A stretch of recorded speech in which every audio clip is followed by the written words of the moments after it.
We divide 388 by 5 in a long division method. 5 times 7 is 35. On subtracting, we get 3. So now we put down this 8 and it is 38. 5 times 7 is 35.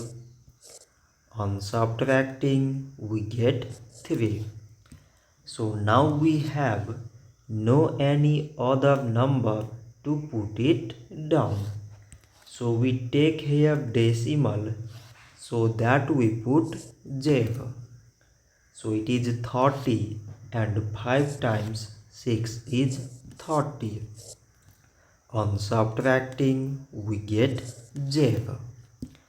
So 388 divided by 5 is 77.6. So this much for today and thanks for watching.